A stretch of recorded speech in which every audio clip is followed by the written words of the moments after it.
자, 이번에는 몰랐던 이야기의 더 시간입니다. 오늘도 퀴즈가 준비되어 있습니다. 퀴즈 풀고 가시죠. 자, 이 퀴즈입니다. 요새 이제 트럼프와의 관세 협상 국면에서 K조선, 그러니까 우리나라의 조선 기술력이 상당히 주목을 받고 있죠. 우리나라 조선업의 상징과도 같은 골리앗 크레인이 있는데요. 이 골리앗 크레인은 단돈 땡달러에 사왔다고 하네요. 얼마에 사왔을까요? 자, 이 퀴즈 정답은 잠시 후 전문가들과 함께 풀어드리겠습니다. 지식충전 지금 시작합니다.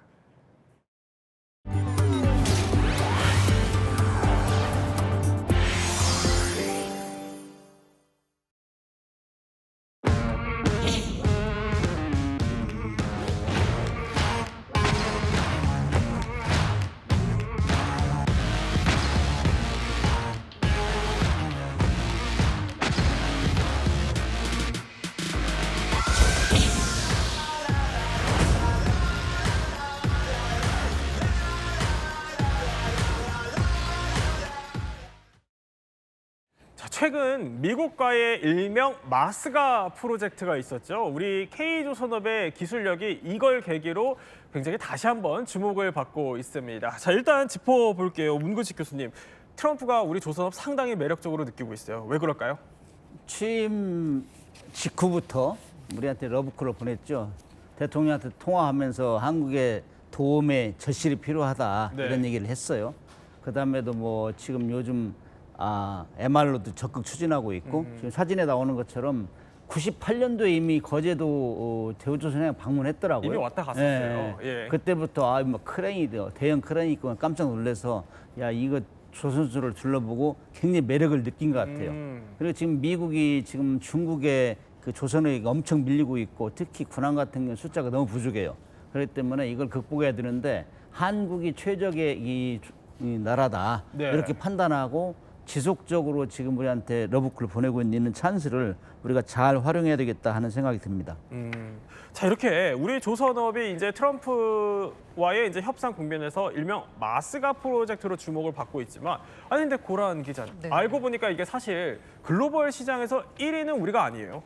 네, 뭐 전기차 같은 경우도 1위가 테슬라 같지만 사실 중국 업체잖아요. 네. 그런 것처럼 사실 물량 기준으로 한번 보자면 중국이 1등입니다. 아, 중국 같은 경우에는요, 해운 네. 업체가 자국 조선사에다가 물량을 몰아주고 있어요. 그렇기 때문에 물량 기준으로 보자면 압도적인데, 그런데 대부분 만드는 배가요, 벌크선, 컨테이너선 같은 저가 선박 위주입니다. 저가. 예, 그런데 우리나라 같은 경우에는요, 고부가 가치 선박의 점유율이 높습니다. 네. 그러다 보니까 금액 기준으로 하면 우리나라가 1등이 됩니다. 일본 같은 경우에는 이제 과거의 영광을 뒤로하고 이제 많이 처지는 수준이고요. 지난해 한중일 수주 금액을 보자면요, 이 CGT가 있는데 단위당 이제 생산할 수 있는 그 능력을 나타내는 건데, 우리나라 같은 경우에 1,098만 CGT, 근데 배로 따지면 250척이에요. 그래서 한 척당 대충 보자면 4만 정도 되잖아요. 근데 중국 같은 경우에는 4,920만 CGT, 네. 월등히 높죠. 그런데 척수로 보자면 무려 2,320척이에요. 이게 뭐냐면 한 척당 대충 한 2만 정도밖에 안 된다는 얘기예요. 그게 뭐냐, 우리가 좀 비싼 배를 많이 만든다라고 보시면 될 것 같습니다. 그러니까 중국은 좀 저가로 좀 네네. 만드는 저가 물량 공세이고, 우리는 좀 비싼 선박을 네네. 만드는 어떻게 보면 가성비가 있다고 해야 될까요? 그런 건데, 자, 말 그대로 지금 보면은 이렇게 비교를 해주셨어요. 한국, 중국, 그리고 일본, 이 세 나라가요, 그야말로 지금 조선업 경쟁이 굉장히 치열합니다. 그래서 지금부터는 한중일 3국의 조선업 전력을 한번 제대로 따져보겠습니다. 일단 자, 우리 K조선업과 비교할 상대 일본입니다. 자, 일본 보면은 문근식 교수님, 과거 그러니까 조선 시대까지만 해도 사실 우리와 일본의 조선업이 비교가 안 될 정도로 원래 우리가 훨씬 더 잘 나가지 않았었어요? 최근에 한산이라는 영화에서 많이 보여줬죠. 한산, 그래서, 아, 거기 저거요? 이제 예. 한산 대첩인데 1592년 7월달에 이룬 전투인데 우리가 한 56척 정도 가지고 있었고 일본이 한 70척 정도인데 결과는 우리 거는 거의 피해였고 일본이 59척이 격침됐어요.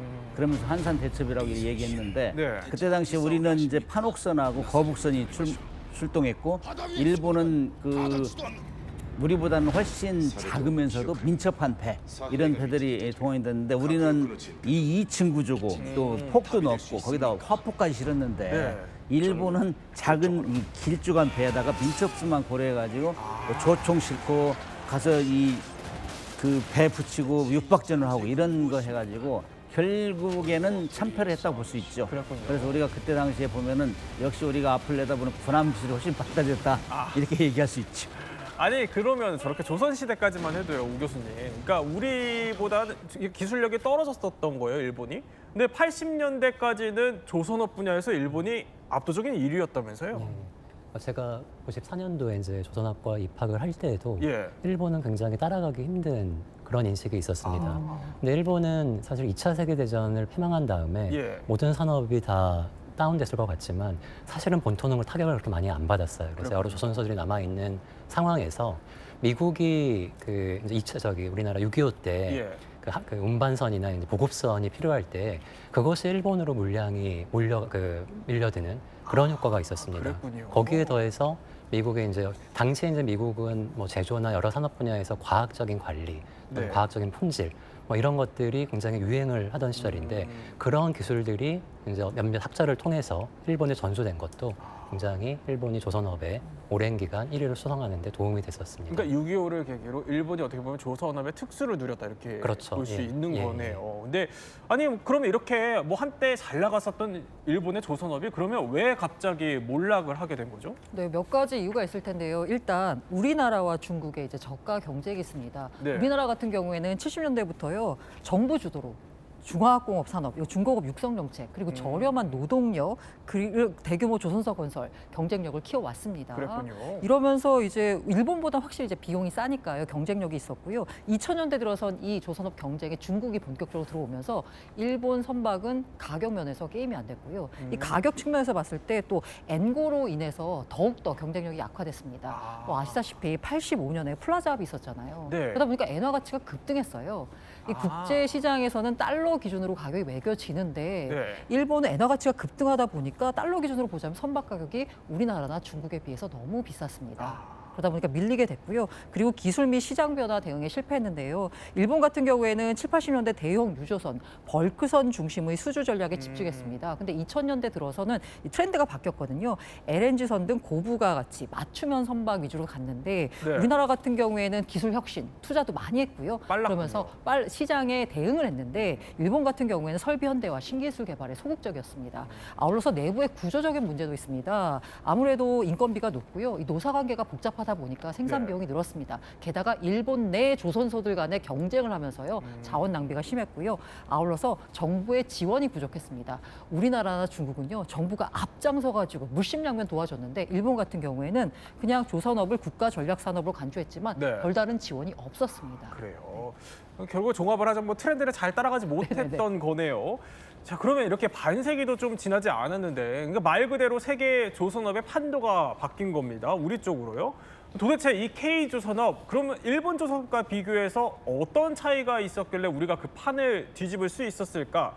자, 이유를 하나씩 살펴보겠습니다. 첫 번째, 바로 리더십입니다. 아니, 우리와 일본 비교했을 때 리더십이 달랐다는 거예요. 그렇죠. 사람이 중요하다는 걸 다시 한번 느끼는데 정주영의 강력한 카리스마 리더십, 공격적인 경영 이것이 주요했죠. 네. 미쓰비시 중공업은 조금 전에 말씀하셨지만은 아주 잘 나가는 조선소를 스테디하게 안정적으로 그야말로 공무원식으로 이렇게 하는 반면에 세계의 변화의 트렌드 맞추지 않고 그냥 꾸준하게 했단 말이죠. 정주영 씨가 제일 좋아하는 말이 너 해봤어? 안 해보고 왜 그렇죠. 말이 많어? 유명하죠. 예. 아니, 정주영 씨가 드라이브를 강하게 걸은 거죠. 돈도 없는데 영국에서 돈 빌려다가 만들려고 하니까 너 기술 있어? 막 시비 걸었잖아요. 그래 네. 기술 보여주고 했는데도 너 그러면은 누가 살 거야 배를? 그러니까 또 그리스 가가지고 또 이 선주를 모셔다가 그렇게 해가지고 불과 1971년도에 조선업을 시작해가지고 2년 네. 3개월 만에 26만 톤짜리 그 유조선을 만들어냈다는 거 아니에요. 이것이 그 시기를 완전히 그냥 빛나게 했죠. 그리고 이어서 이제 삼성중공업 그다음에 대우조선이 생기면서 네. 빅3가 이제 활부를 하게 됐죠. 자, 그러면은 두 번째 비법을 한번 볼게요. 두 번째 비법은 뭐였을까요? 어떻게 판을 뒤집었을까? 바로 적응력이라는 겁니다. 아니 원래 뭐 한국 사람들이 적응력이 좋아요. 근데 알고는 있지만 그러면 이게 조선업에서는 어떻게 빛을 발했다는 겁니까? 일단 조선업이라고 하는 산업 자체가 프로젝트 산업입니다. 그러니까 우리가 자동차라든가 전자제품은 대량으로 만들어가지고 소위 많은 물량을 파는 게 목적이라면 조선은 아주 극단적으로 얘기하면 세상에 돌아다니는 배는 다 다릅니다. 근데 일본은 소위 그들이 이제 1등을 하고 네. 있던 시절에 이거를 이제 고려를 하지 못한 거죠. 우리 기술력이 좋고 우리가 세계 1위니까 우리가 만드는 선박이 네. 선박을 선주들은 살 수밖에 없을 것이다 라고 하면서 좀 방관을 했었고 그랬군요. 또 한편으로는 이 클러스터의 문제도 있습니다. 우리나라 같은 경우는 아시는 것처럼 울산이나 거제 지역에 소위 대형 조선소뿐만 아니라 거기에 이제 관련되는 여러 공급망 기업들이 산단으로 구성이 되어 있습니다. 근데 일본은 우리나라보다 상당히 분산되어 있는 그런 구조이기 때문에 네. 생산이나 어떤 여러 가지 부품을 조달하는 부분에 있어서도 우리나라가 훨씬 더 효율적인 부분을 가지고 있다고 얘기 드릴 수 있고요. 인력 면에서도 요즘에 이제 저희가 학교를 보면은 우리나라는 아직도 그 조선해양공학을 네. 하는 학교가 20개 이상이 있습니다. 근데 일본은 지금 아마 오사카 대학 네. 하나밖에 남아있지 않습니다. 그거 하나밖에? 예, 그런 면에서도 인력 공급 면에서도 많이 이제 그 우리나라가 훨씬 유리한 그런 상황이 지속이 됐었습니다. 그러면 마지막으로 무엇이 달랐을까 한번 살펴보겠습니다. 자, 마지막으로 달렸던 건 뭘까요? 그러니까 사업 전략이라는 겁니다. 사업 전략이 어떻게 달랐길래요? 두 번째하고 조금 이어지는 얘기일 수 있는데요. 그 7, 80년대 이제 세계 경제 불황 때 네. 우리나라, 일본 같은 경우는 정부에서 조선소를 합병해서 줄이고 인력도 줄이고 투자도 줄이던 그랬는데 우리나라는 그 당시에 거꾸로 더 많은 투자를 하고 계획조선이라는 제도를 가지고 네. 더 많은 금융 지원 등을 했습니다. 일본은 그렇게 되다 보니까 뭐 이 선주의 요구를 하나하나 대응할 수 있는 그런 설계 역량을 상실하게 됐고 반대로 우리나라는 선주가 원하는 모든 것들을 해줄 수 있는 그런 설계 역량이 계속 지속되면서 일본에 앞설 수 있었습니다. 그런데요, 일각에서 이런 얘기가 있어요, 고란 기자님. 네. 일본 하면 제일 유명한 게 장인 정신이잖아요. 맞아요. 근데 이 장인 정신이 오히려 조선업을 네. 망쳤다는 얘기가 있어요. 이 사실 장인 정신 했을 때 그 장인을 떠올리면 어떤 느낌이 드세요? 장인이 뭔가를 만들었는데 거기다 토달기가 되게 어려운 느낌이 딱 들잖아요. 네. 이 장인 정신 어떻게 보자면 정밀함, 완성도 측면에서는 굉장히 궁극까지 가는데 다시 말하면 이게 유연성이 부족합니다. 고객이 뭐라고 요구해도 장인 입장에서는 내가 가는 길이 옳다라는 고집스러운 면이 없잖아 있거든요. 네. 아까 교수님이 말씀해 주셨다시피 우리나라 같은 경우에는 고객의 니즈에 모든 걸 다 맞추는 데 반해서 일본 같은 경우에는 우리는 좋은 배를 만들어 그러면 고객이 기다려 줄 거야 네. 라는 식으로 대처했던 거죠. 이게 바로 어떻게 보면 장인 정신의 단점이라고도 볼 수 있는데요. 사실 장인 정신이 뭐가 나쁘겠습니까? 잘 만든다는 건데. 네. 하지만 이게 산업 전략과 분리된 채 고립적으로 운영됐다라는 측면에서는 장인 정신이 일본 조선업의 쇠퇴에 한몫을 했다라고도 볼 수 있습니다. 자, 이렇게 우리가 이제 어쨌든 조선업 분야에서 좀 앞서고는 있지만 그래도 우리가 이렇게 일본 얘기를 하는 이유가 아니 요즘에 일본 조선업이 부활을 꿈꾸고 있어요. 지금 시속 게임을 계속하고 있어요, 일본하고는. 그래요? 최근에 이제 이 얘기는 좀 하기 싫은데 이 얘기를 네. 하면은 국민들이 기분 나쁘게 생각할 거예요. 최근에 이제 호주의 호위함 11척을 수주하는 10조 원 가량인데 우리가 졌어요, 결국은. 일본하고? 우리하고 일본하고 그다음에 독일하고 이렇게 경쟁을 했는데 우리가 졌단 말이죠. 이때 우리는 뭐 세계 1, 2 조선소 최고 기술력 가지고 있다고 뭐 현대 조선소 뭐 하나오션 하는데 뭐 질 리가 있나 네. 이렇게 생각했는데 결국엔 졌어요. 아. 이렇게 하면서 이 일본이 법을 바꿔가지고 2014년부터 법을 바꿔가지고 수출할 수 있게 만들었어요. 근데 2016년도에 호주에 잠수함 12척을 수주하는데 거의 다 됐는데 좌우지간 결론은 프랑스한테 뺏겼단 말이죠. 그렇게 하면서 야, 또 한번 좌절을 했는데 이번에 이제 절시부심해가지고 정부까지 총동원해가지고 뭐 네. 배를 가지고 가서 보여주고 태워주고 설명하고 그다음에 뭐 그 자기들하고는 호환성이 많다 이래가지고 총동원해가 결국에는 졌단 말이죠. 이걸 계기로 해서 이제 군함 분야에서도 이제 일본의 진출이 확실히 이제 강해질 것이다 이렇게 생각을 합니다. 자, 이렇게 K조선이 어쨌든 일본을 좀 제치고 선두에는 올랐습니다만 그런데 일본을 보다 더 우리를 무섭게 바짝 추격하고 있는 나라가 있습니다. 어디냐? 바로 여기입니다. 중국입니다. 아니 그러니까 중국이 2000년대 들어서 성장세가 굉장히 무섭다고 해요. 예, 이미 1990년대 중후반에 이제 수주 잔량 네. 기준으로는 우리나라를 추격을 했고 2000년대 중반 들면서 세계 1위로 올라섰습니다. 이 중국의 조선 산업을 들여다보면 우리나라와의 차이가 예. 첫 번째로는 일단 세계 금융회사 금융기관의 탑 10위 안에 3개가 중국에 있습니다. 소위 배를 건조하기 위해서는 좀 막강한 금융 지원이 뒷받침이 돼야 되는데 네. 일단 그런 무제한 금융 지원이 되고 있고 두 번째는 코스코라고 하는 세계 5위권의 선사를 가지고 있습니다. 아, 그러다 그래요? 보니까 우리나라는 뭐 심지어 우리나라 어떤 중형 선사 같은 경우는 우리나라가 아닌 중국에 발주하기도 하는데 예. 중국은 그 자체적으로 굉장히 많은 선박들을 자국 조선소에 발주할 수 있는 그런 기반이 마련되어 있는 것이죠. 자국 조선소에. 예. 거기에 더해서 그 지금 아마 중국의 이제 그 조선 그룹을 보면은 네. 하나로 통합이 됐습니다. 그러니까 이제 우리나라는 지금 뭐 세계 이제 10위 안에 들어가는 조선소, 뭐 현대와 하나와 삼성이 있더라도 이게 이 안에서 경쟁을 하고 어느 정도 좀 그 집중 투자를 하지 못하는 그런 한계가 있는 반면에 중국은 소위 이제 공산당이다 보니까 네. 이거를 이제 하나의 그 꼭지로 당 해서 차원에서. 예, 당 차원에서 지원을 하는 부분들이 지금 이제 중국이 우리나라를 앞서게 됐고 네. 계속해서 뭐 아까도 이제 데이터를 봤지만 압도적인 물량으로 지금 치고 나가고 있는 그런 상황입니다. 자, 그러면 중국의 어떻게 보면 승리 전략 이런 거는 아까 앞에서도 잠깐 네네. 짚었지만 역시 그러니까 저가로 좀 수주하는 거 그거인 것 같아요.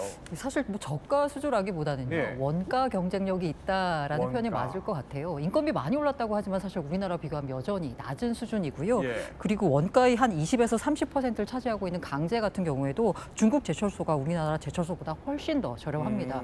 그 밖에 요인으로 보자면 교수님이 말씀하신 이 배를 1, 2년 만드는 거 아니거든요. 굉장히 네. 장기간에 걸쳐 만들면 금융 지원이 절대적인데 중국 정부가 나서서 무제한적으로 금융 지원해주고 있고요. 그리고 안정적으로 운영을 하려면 계속 물량이 있어야 됩니다. 그런데 이 물량을요, 중국 5위 해운사가 그냥 자국 조선소에다 계속 발주를 넣고 있다 보니까 안정적으로 성장할 수 있는 기반을 마련한 거죠. 자, 그러면 우리 K조선과 그러면 중국 조선은 또 비교를 한번 해봐야겠죠. 어떻게 다른지, 무엇이 다를까요? 자, 첫 번째 카드 뒤집어 주시죠. LNG 기술력이라는 겁니다. 일단 LNG 기술력, 이게 뭔지부터 한번 짚어볼까요? 일단 LNG라는 거는 이 앞에 붙은 L을 리퀴파이드입니다. 네. 우리가 보통 내추럴 가스라 그러면은 기체잖아요. 근데 이 기체 상태로는 이걸 대량으로 운송하는 한계가 있습니다. 근데 문제는 이걸 액화시키려면은 영하 162도 이하로 냉각을 시켜야 되는데 이게 기술력이 되는 부분입니다. 이게 우리가 갖고 있는 기술력인가요? 그렇죠. 이 LNG를 초저온으로 냉각해서 예. 액화시켜서 지금 보시는 저런 초대형 운반선을 만들 수 있는 기술이 현재 우리나라가 독보적이다라고 할 수 있습니다. 그렇군요. 그러니까 우리가 저 기술력만큼은 중국보다 훨씬 독보적으로 앞서고 있는. 엄밀히 얘기하면 사실 그 설계 자체는 예. 조금 아쉽지만 프랑스의 GTT라고 하는 그 기업의 설계를 이제 우리가 그 IP를 들여 사용을 하고 있는데 네. 이 LNG 그 화물창을 만들기 위해서는 단순히 설계만이 아니라 이 LNG 화물창을 만들기 위한 많은 그 공급망 기업들이 예. 필요합니다. 그런 공급망 기업이 우리나라의 이제 뭐 민간뿐만 아니라 굉장히 이제 베스트 케이스기도 하지만 정부에서도 시의적절하게 많은 투자를 했었고요. 그런 것들이 지금 우리나라가 사실은 2010년대 중반에 굉장히 어려워질 뻔한 네. 그 상황에서 현재 우리나라 조선 산업을 부활시켰다라고 할 수 있습니다. 그렇군요. 아니 그러면은 저런 기술력을 활용해서 뭐 여러 가지 적용할 수 있는 케이스들이 있을 것 같은데 그럼 우리가 압도적으로 좀 우위인 분야가 뭐가 있습니까, 문 교수님? 요즘 북극해 개발이 한창이죠. 북극해. 네, 그래가지고 여기 여러 나라들 서로 영유권 다툼이 있는데 네. 여기는 북극해는 얼음이 있잖아요. 빙하가 있죠. 빙하가 네. 있기 때문에 그거를 깰 수 있는 선박이 필요하다 이거죠. 아, 이렇게요? 네, LNG 같은 거를 네. 실어 넣으려면 이게 정확히 얘기하면은 LNG 쇠빙 LNG 운반선 이게 정확한 얘기예요. 왜냐하면 이 빙하를 배 바로 맨 앞에다가 얼음을 네. 깰 수 있어야 돼요. 그게 이제 한 2.1m 어리까지 깰 수 있어야 되는데 가다가 그 얼음 깨다가 또 부딪히면 좌우로 움직이고 그래서 거기다 또 특별한 그 추진기가 있어요. 네. 아지무스 추진기라고 이런 걸 달아가지고 거기서 다 움직이고 견딜 수 있게 이렇게 하면서 이런 기술을 가져야 되는데 이게 이제 대우조선해양 지금 하나 오션인데 러시아 야말 사업으로 15척을 수주받아 인계를 했고 오. 이미 그다음 지금 3척은 지금 인도 대기 중이라는 얘기를 들었어요. 네. 이거는 한국이 최초로 개발했고 한국에서 그다음에 그 이후에 이제 삼성중업도 이제 만들고 있다는데 이거는 지금 우리가 주목하는 이유 중에 하나가 미국이 지금 북극해에 엄청나게 관심이 많아요. 가지고 있는 쇠빙선이 다 노후화돼 가지고 바꿔야 된대요. 아, 그래요? 이거를 이제 우리가 수주하면 대박 나는 거죠. 이거. 아니 그런데 친환경 선박 기술 그 암모니아 선박 이런 것 우리가 이제 통상 우리가 아는 그 기름으로 떼는 배들은 굉장히 그 가스를 배출을 많이 해요. CO2 가스를. 그래 그런 것들을 이제 친환경 선박을 바꾸는데 암모니아를 활용한다, 수소를 활용한다 이렇게 함으로써 환경 오염이 방지되도록 이런 기술도 지금 개발하고 있어요. 그게 지금 친환경 선박 제작하는 것은 지금 조선소들의 기술 경쟁의 탑 부분에 있습니다. 아니 그러면은 쇠빙선 이제 북극해 항로를 개발하는데 앞장서고 있고 친환경 기술도 어쨌든 간에 지금 트렌드잖아요. 그럼 그렇죠. 우리가 트렌드 선박에서는 거의 앞장서고 있다 이렇게 보면. 지금 거의 상위권에 우리 교수님 잘 아시겠지만은 예. 그 분야는 지금 우리가 압도적으로 앞에 나가고 있다 이렇게 얘기를 해요. 근데 아까도 얘기했지만 정주영 회장이 또 배 살 사람이 있어 했잖아요. 네. 미국이 사줘야 되지 그런 것들을. 그래야 이제 그렇군요. 진도가 빨리 나가는 거죠. 자 그러면 K조선 그리고 중국조선의 두 번째 차이점 한번 살펴보겠습니다. 뭐가 달랐을까요? 신뢰도라는 겁니다. 근데 이게 신뢰도가 그러니까 중국에 좀 약간 치명적이라고 해야 될까? 그런 약점이라고요? 중국은 대량 생산, 빨리빨리 우리한테 인계받은 것 같아 빨리빨리를 그래가지고 문제를 많이 생기는데 아무튼 뭐 기록 보면은 2010년경에 네. 그 브라질의 프렌트선을 이제 수주했는데 중간에 설계 오류도 나고 뭐 AS도 안 되고 상당히 여러 가지 복잡한 문제가 생겼는데 결국에는 삼성중공업한테 SOS를 친 것 같아요. 그래서 우리한테? 중간 점검해주고 그걸 말끔히 처리해주니까 그때부터 우리의 기술력 인정받아서 우리 쪽으로 왔다는 얘기. 그다음에 또 한 가지는 그 2022년도에 네. 2022년도도 있었는데 요거는 말씀드릴 게 뭐죠?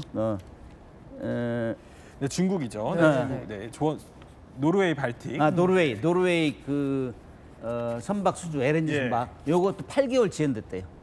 그러니까 이 신용이지. 우리가 한국 사람들이 제일 잘하는 것 중에 하나가 납기 잘 맞추는 거죠. 배달의 잘하죠. 민족이라고. 네. 근데 우리는 거의 안 하겠는데 8개월 오겠다면 신용이 확 떨어지는 거죠.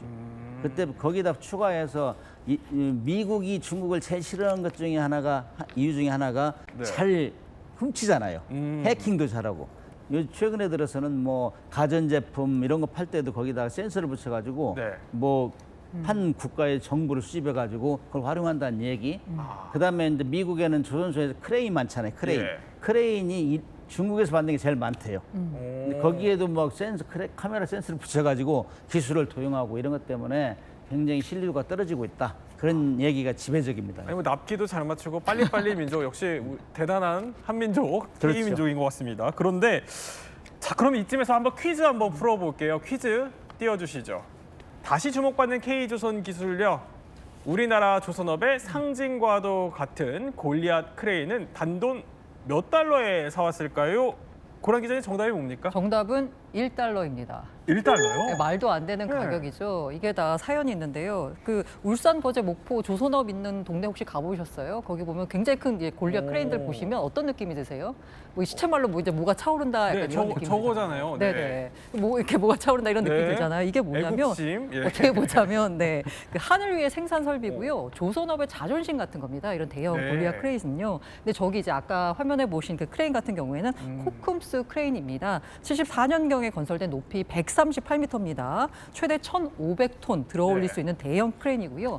이 스웨덴 말메라는 곳에 코쿰스 조선소가 있는데 거기서 약 75척 정도의 선박을 건조한 데 사용된 크레인입니다. 저기라고 하네요. 코쿰스 크레인 저거. 네, 맞아요. 그런데 이게 어떻게 보자면 이게 스웨덴 그 말메 스카이라인을 잠깐 예. 좌우할 정도로 막 지역 주민들의 자부심이었어요. 우리 조선업의 상징이다라고 했었는데 예. 사실 스웨덴 조선업이 몰락을 하게 되면서 더 이상 해당 크레인이 필요 없게 되자 우리 현대중공업이 단돈 1달러에 2002년에 사왔습니다. 근데요, 이게 이제 해체를 해가지고 우리나라로 싣고 와야 되잖아요. 네. 해체를 할 때 말메 주민들이 다 나와가지고 눈물을 흘리면서 해당 장면을 봤다라고 해요. 예. 이게 어떻게 보자면 그 말메라는 지역 도시 자체가 대부분 조선소에서 일하거나 조선소 관련 산업에 종사하던 분들이었을 거 아니에요. 네. 그런데 그런 상징이 저 먼 한국으로 팔려나간다라고 했을 때 어떻게 보자면 나의 젊은 시절도 떠나가는구나 그렇네요. 라고까지 생각했겠죠. 어떻게 보자면 이 말매의 눈물을 보자면요. 스웨덴 조선업의 몰락